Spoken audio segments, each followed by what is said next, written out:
Pecha Kucha Night was devised in Tokyo in 2003 as an event for young designers to meet, network, and show their work in public. Drawing its name for the Japanese term for the sound of chit-chat, it rests on a presentation format that is based on a simple idea: 20 images and 20 seconds. Here's our Pecha Kucha on moral dilemmas and ethical decision-making. Ethics are documents or lists describing the moral environments within which our shared values operate. At CFS, we created a document which displayed our shared values.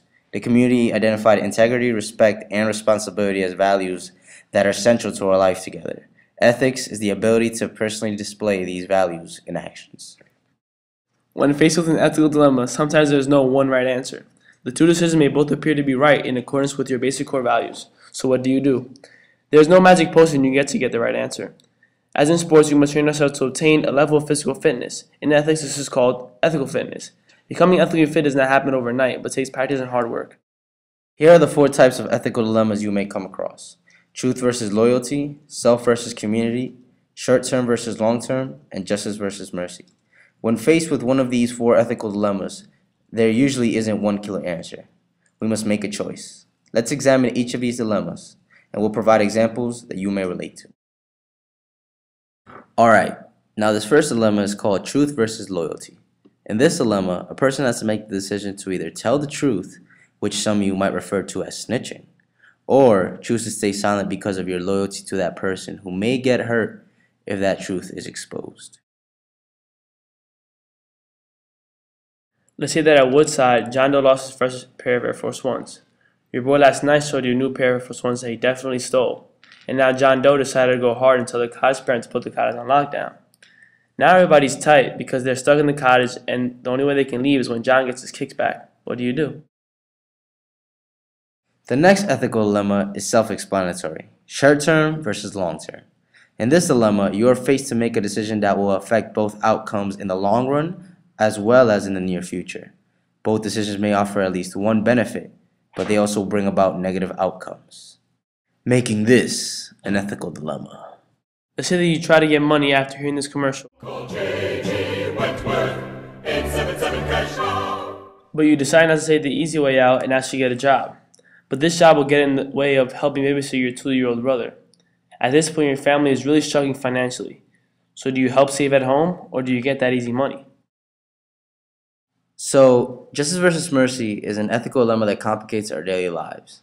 In this instance, you are faced with 2 decisions: one that results in punishment, and the other that results in forgiveness or mercy. In other words, holding someone accountable to their actions against just letting it slide. An example that is a frequent issue we are fortunately come across in schools everywhere is when a student is found to have plagiarized a classmate's work. The quick decision might be to punish him immediately, but the student's family life might make it better to show the student mercy, or in this case, overlook the offense. The individual versus community paradigm can be defined as a predicament where the conflict directly affects both an individual and the community involved. Both decisions made by the person can directly affect the community or the individual, pending on the direct decision made. So Jerome, an African-American student, gets caught with alcohol in his room and gets suspended for 3 days, a reasonable punishment. 2 months later, Arthur, a white student, is caught with the same offense and gets campused. Now Jerome and his boys claim that he got suspended because he's black. Thing is, they don't know about Arthur's abusive alcoholic dad waiting for him at home. So if it's up to you, would you announce Arthur's home life or keep his home life a secret? Now that you have been introduced to the many different ethical dilemmas, here are 3 ways to resolve those issues, also known as resolution principles. First is ends-based, second is rule-based, and third is care-based. Let's take a closer look at each one of these. The ends-based resolution principle stresses the greatest good. In other words, what decision would lead to the greatest benefit for the greatest number of a community? This approach implies that not everybody will be appeased by its efforts, but that the majority will be, and that is the most important aspect of keeping a community fair and intact. For example, if a student were to commit plagiarism, this act would inevitably affect the community as a whole. If the community were to make a decision about the person's future with the ends-based resolution principle as a guiding force, they may be compelled to ask the question, what action on our part might produce the greatest good for the greatest number of people, and what are the determinants that we face? Often associated with the German philosopher Immanuel Kant, this principle is best known by what he called the categorical imperative. This means that when one is faced with a dilemma and solves it in a specific way, that resolution will resonate to every time that dilemma repeats itself. You must ask yourself, if everyone in the world followed the rule of action that I am following, would that create the greatest good?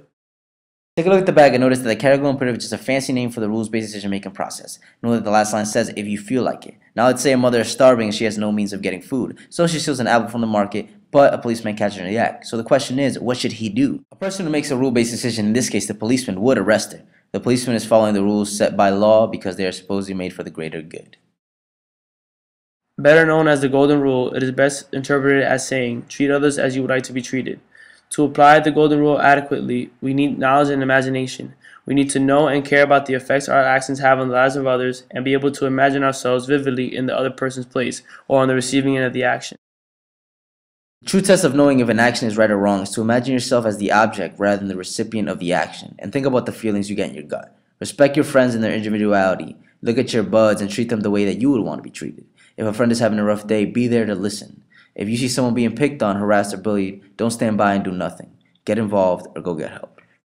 Ethical fitness is the ability to act with moral courage, sticking to one's vows in the face of opposition and the risk of great personal sacrifice. It involves steering oneself instead of letting other people or structures steer. As Lord Moulton said in the 1920s, to the extent that we do not self-regulate, the law will step in and fill the void. Ethical fitness is about understanding self-regulation and being able to do it well.